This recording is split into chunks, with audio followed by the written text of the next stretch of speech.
পবিত্র ঈদ উপলক্ষে আমি সমগ্র মুসলিম ভাইদেরকে জানাচ্ছি ঈদ মোবারক।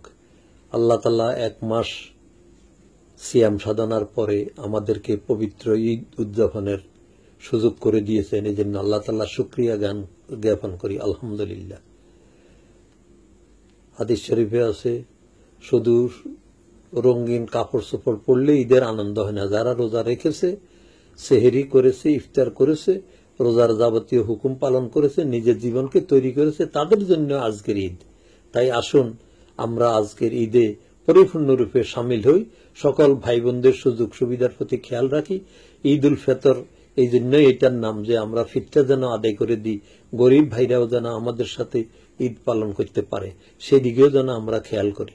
আর এই ঈদের সময় আমরা অনেক সময় আনন্দ উৎসব করতে গিয়ে নীতি নৈতিকতার পরোয়া করি না, এইদিকে আমাদের খেয়াল রাখতে হবে। বিশেষ করে পত্র পত্রিকায় ঈদ সংখ্যার নামে যে সকল কুরুচিপূর্ণ জিনিসপত্র দেখা যায়, এগুলা আমি আবেদন জানাবো সকল পত্রিকার কাছে যে আপনারা এগুলা পরিহার করুন।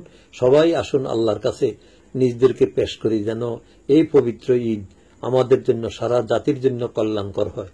আমরা সারা জাতির কল্যাণে এই ঈদকে আনন্দ উৎসবে পরিপূর্ণ করব এবং ঈদের রমজানের আলোকে জীবনের যে সাধনা আমরা লাভ করেছি, আমাদের চরিত্রের যে উন্নয়ন হয়েছে, আগামী 11 মাস যেন আমরা আবার এই আলোকেই নিজের চারিত্রিক শক্তি দিয়েই যেন আমাদের ব্যক্তি জীবন, পারিবারিক জীবন, সামাজিক জীবন সবটাকে আমরা পরিচালিত করতে পারি। সেই তৌফিক আল্লাহ যেন আমাদেরকে দেন। আমরা আল্লাহ তাআলার কাছে এই সুযোগ সুবিধা চাই। আর বিশেষ করে ব্যবসায়ী ভাইদের জন্য আমার আবেদন, দ্রব্য মূল্যকে সহনশীল পর্যায়ে রেখে রোজাদার ভাইদেরকে কষ্টের হাত থেকে বাঁচাবেন এবং তারা যেন স্বচ্ছন্দে রোজা পালন করতে পারে। আর ধনীদের প্রতি আবেদন জানাবো, জাকাতের শাড়ি নিতে এসে যেন মারামারি করে লোক মারা না যায়।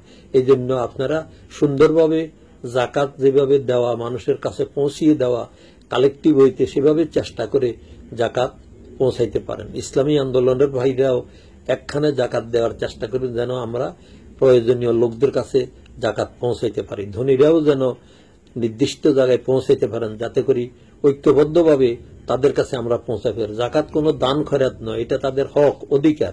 অতএব তাদেরকে সম্মান করে যেন আমরা তাদের অধিকার পৌঁছাইতে পারি, সেই দিকে আমাদের খেয়াল রাখা দরকার। আল্লাহ তাআলা আমাদের এই উৎসব পালন সর্বাঙ্গীন সুন্দর করুক এবং আমরা সবাই যেন ঈদের থেকে সত্যিকার শিক্ষা গ্রহণ করি, মানুষের কল্যাণের জন্য, দেশবাসীর কল্যাণের জন্য কাজ করতে পারি। সেই তৌফিক তিনি আমাদেরকে দেন। ওয়া মা তৌফিকি ইল্লা বিল্লাহ।